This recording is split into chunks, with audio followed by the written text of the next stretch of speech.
Welcome to the Your Success Tonic podcast. I'm your host, Nathalie Pincham, founder of Story Tonic and creator of the Story Makeover program. Find out the power of a story makeover by joining me at my upcoming masterclass. Just go to storytonic.co to grab your free seat. Now let's dive in. Welcome to Your Success Tonic. I am delighted to welcome Richard Moran onto the podcast today. He is a true icon in the business world, and so I feel very, very lucky to have this conversation with him. He's a distinguished Silicon Valley-based business leader, best-selling author, venture capitalist, and in fact, the author of 10 influential books. So he has empowered countless individuals and organizations to navigate the ever-evolving landscape of modern business. And he's also the host of a CBS syndicated radio program, In the Workplace, where he engages audiences with thought-provoking discussions and expert insights on a wide range of topics. So without further ado, let's dive in. Welcome, Richard. Hi, Natalie. Great to be here. Oh, I've been looking forward to this conversation. I'm very happy to. So have I. So I want to kick off right away with asking you about, in your experience, what do you believe is preferable? Making a poor choice or refraining from deciding altogether? You're starting out with such a hard question. Yes. So there's lots of ways to answer that question, but let me start out with something that is based on research, and that is Bain, the big consulting firm Bain & Co. They did a lot of research on what they call the 2-minute rule. And they believe, or the research showed, that the decision that you're likely to make in the first 2 minutes of being faced with it is probably the same decision that you would make a week later if you suffered over it the entire time. And the value of making a fast decision is that if it's the wrong decision, you can fix it quickly. So that's one way to answer the question. The other way to answer the question is, and I talk about this in the book, is in your heart of hearts, if you're self-aware, you know what the right decision is. That doesn't mean you make that one, but if you're self-aware, you're very likely to make the right decision. So one of the keys that I've found in successful leaders and entrepreneurs is that they make decisions based on what they know will work based on their self-awareness. And it's tricky to be self-aware. It's not a button that you push. Right.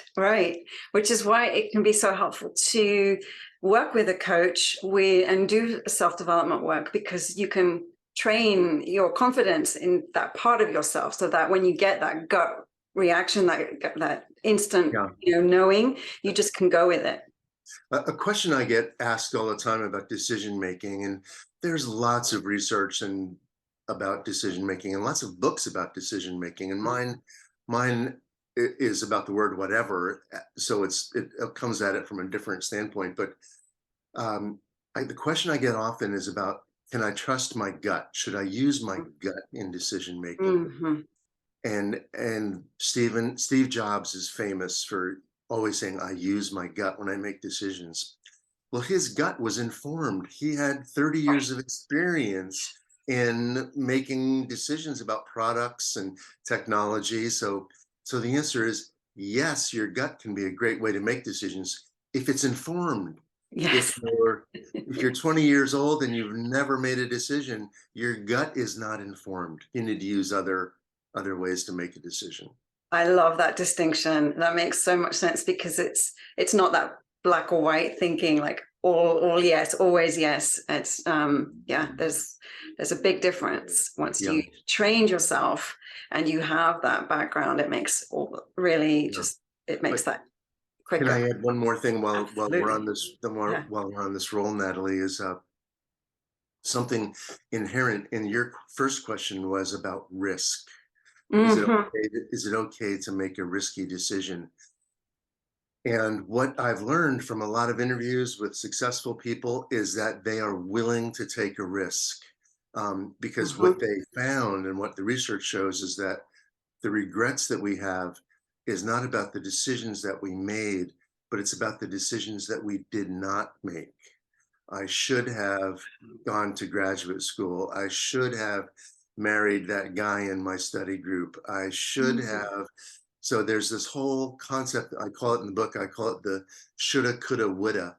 And it's about the lack of risk taking that people don't take. And Richard Branson is famous for saying, always take a job that puts you in over your head, because you'll figure it out. And that's a risk. And I think decision making often with leaders is there's a risk factor involved, and they take the risk.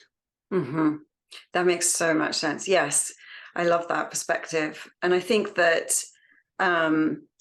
when you do that, when you jump in and you say, right, I'm going to take the risk, and this is bigger than me, this is something that I'm not fully ready for, then you grow into that larger role, into this, and you expand your capacity for everything, including more risk. And for the entrepreneurs who are listening, I mean, you've already taken a big risk. Being an entrepreneur means you are a risk taker. So follow that through. Don't become an entrepreneur who's averse to risk. Those are counter. So keep that risky element in your DNA. Yes, excellent advice. Yes, thank you, Richard. It's a good reminder. So I want to come to the title of your book, and I want to ask you, why should we never say whatever? Well, you just pronounced the word in a very sublime way. Usually people say, why should I never say whatever? Whatever, yeah. And two things happen when you say the word whatever. One is you convey this persona that you're a slacker, or that you don't care, or that you're just not engaged. So you're hurting your personal brand. The second thing that happens is you're not making a decision. When you say whatever, that means you're faced with decisions and you don't make one. And the big premise of the book is that it's the small decisions that matter, because there's only when you ask people about big decisions in their lives, they're hard pressed to name more than 10 or 12. It's where you live, what your career is, who you marry, children, your faith, whether or not to get a dog. Those are all big decisions. But where to go to lunch, or should you prepare for a Zoom call, or should you prepare for your performance review? Those are all small decisions, and that they can often be faced with a whatever. And it's those whatevers that just kill your relationships, they kill your career. And so I've become I'm become an evangelist to kill that one word, because it's not benign. It's toxic. It's a toxic word. And all the definitions in the book, I came up with 20 different definitions. They're all bad. They all convey something that is not good. So that's the way to go. And in the book, I talk about all the tools and hacks that you can use to make those small decisions. I love that. And I'll just add a personal note here. The reason that this resonates with me so strongly is that this is a conversation I've had quite often. And in my family, with my husband and my son, who is about to turn 16, we don't have a lot of rules, because he's just an excellent kid and he's just amazing. But one rule in our house, it has always been, you're not allowed to say whatever. And he knows that. That's like, and that's something that my husband has insisted on. And he's just like, you're not allowed. You have to decide. Yeah, it's a great rule. And so your husband deserves a medal for Yeah. instituting that rule. And I've heard it often said about children, especially teenagers, Yeah. that is illegal in our family, the whatever word. Yeah. But I've found that it's not, everyone thinks that it's mostly teenage girls, especially, who say whatever. It came out of the movie Clueless, remember? Right. Alicia Silverstone would put up the W. And Mhm. but I found that there's a tendency for everyone to do it. And it could be a shrug of the shoulders. It could be rolling your eyes. It could be the middle finger. Right. It could be, so it's not just teenage girls, and it's, um, the meaning varies, depends on who says it.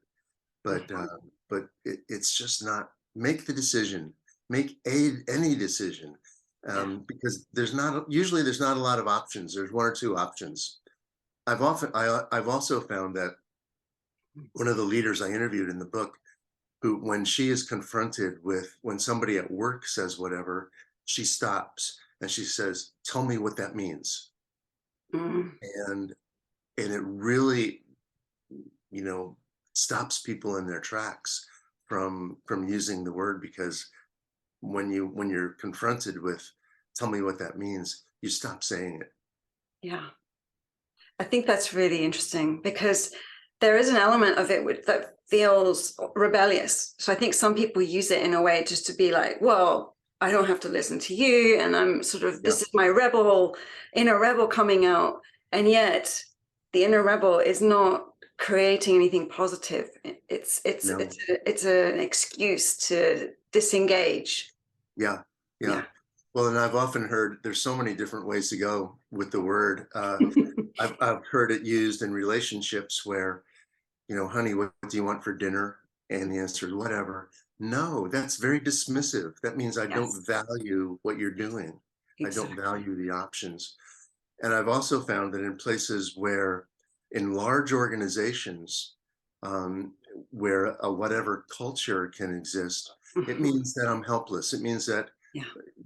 whatever I decide doesn't make a difference anyway. Yes. So whatever. And that's not good either. No, So if that's you're in a right. whatever organization, that you need to change that attitude, or go to an organization where it doesn't exist. Yeah. Yeah. And like you said earlier, it's just toxic. It's just toxic to feel that way about yourself and about your environment. Um, It can mean I don't care. It yeah. can mean I hate you. Where Mhm. where I, in my consulting experience, I often found that it meant, you make the decision for me and I'll blame you later. Exactly. So, Yes, that really resonates. yeah, and in consulting, that you get blamed anyway. So whatever meant, you make the decision and I'll blame you later, Mr. Hot Shot. Yeah. Yes. Um, so this resistance to making decisions, I think there are some common traps and pitfalls that some people can fall into when it comes to making decisions. Do you have any strategies or tips that you could share around avoiding these traps to Mhm. sort of improve your decision making strengths if you need to develop those? Yeah. Well, one is, I use email as an example. Hmm. We wake up in the morning, we have 100 or 200, pick a number. There's a lot of emails, and we have to make a decision about every single one. Yeah. Now, the easiest ones are the deletes, delete, delete, delete, delete, delete, delete. Yeah. And then there's some medium ones where you'll get back to them quickly. And then there's a bunch of hard ones. And those are the ones that you usually don't make decisions about. Mm. And those are the ones that you should make decisions about. So my first piece of advice is, when faced with a decision, make it. Yeah. Don't don't delay it. Because what happens then is it leads quickly to decision fatigue, because Hmm. those decisions that you didn't make on Monday's emails pile up. So by Friday, you've got a lot of decisions to make, and you're just going, I, I have so many decisions to make. So my first piece of advice is to make the decision when you're faced with it. The second piece of advice is, we all have little tools that we use that work, and it could be a very simple pro and con list. Mhm. Here are the pros, here are the cons. Mhm. But recognize that sometimes the pros and the cons are not equal, and make the decision based on what your self-awareness tells you. For example, my wife and I bought a house once. All the pros were, the biggest pro was we liked the wallpaper in one of the bathrooms. Cons were it needed a new foundation and a new roof, but we bought it anyway, and it worked out. It's Yeah. been a great decision. Yeah. Um, so it could be pros and cons. It could be one of the things that happens now is because of Google and everybody else, we live in a world of algorithms, which Mhm. is basically if then. If I do this, then this happens. If I don't do this, then this Mhm. happens. Mhm. So you create algorithms in your head about what that would mean. I also learned that for some younger people, they consult with their iPhone and they ask Siri, what should they do? And Siri is smart. So, but that is not a good technique. The same It's person mind also said, blowing. yeah, Yeah. the same Yeah. person also uses one of those magic 8 balls, a toy where you Yeah. ask, I think that might be more effective yeah, yeah. because it leaves So, some creativity to you at that yeah. point. So my advice is use whatever tool you feel comfortable with.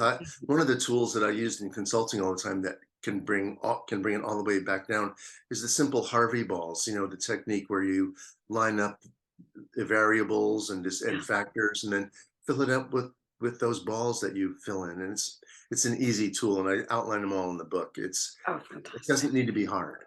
We don't Right. need pivot tables and long spreadsheets and Venn diagrams. It's all about uh, using your simple variables to make simple decisions. Yeah. Yeah. And when you're in that state of not wanting to make a decision or not feeling able to make a decision, it's so easy to overcomplicate everything and to Yeah, start to overanalyze and create more tasks before you make the decision. yeah, And ultimately, I think that's really important what you just said about simplify, simplify. yeah. Yeah. Well, the Cornell researchers, I don't know how they figured this out, but they discovered that we make about 35,000 decisions every day. Yeah. So if you don't make them, they pile up, and it's not good. No, and it does 35,000. create sort of noise in your head, right? You've got this decision fatigue that you mentioned, and it creates just a lot of tension and Yeah.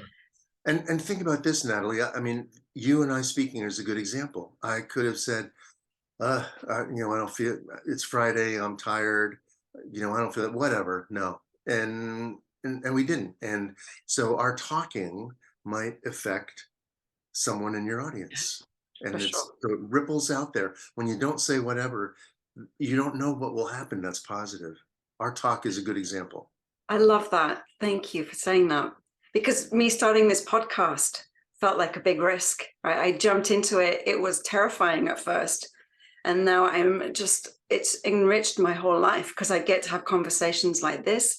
And then it ripples out, like you say, I've heard so many people Yeah. say, oh my goodness, I love that episode. It helped me so much. And so there is a Yeah. big, yeah, not saying whatever. Yeah. Makes a That's all. difference. It's Yeah. as simple as that. I Yeah. tell I tell the story in the book. I was at a baseball game with one of my sons, and we're drinking beer. It wasn't our first beer, and his boss walked by, and in that split second, he had to decide. He could have said, "Whatever, there goes my boss. I don't want to talk to her because I'm having a beer with my dad." But he Yeah. didn't. He said hi, and he called her over. We had a great time, and it Mhm. led to a better relationship with his boss. Yeah. And that simple, not saying whatever in that instance, could have changed his career. Absolutely. Yes. Um, you often emphasize the phrase action follows intent. Um, could you just speak to that a little bit and shed Sure. some light on why that concept is so crucial? Yeah, it's the underlying concept of the entire book. Yeah. And what I found is that in interviewing leaders, and we probably know this, but we don't articulate it very well, is that if your intent is clear, then your decisions are very easy to make.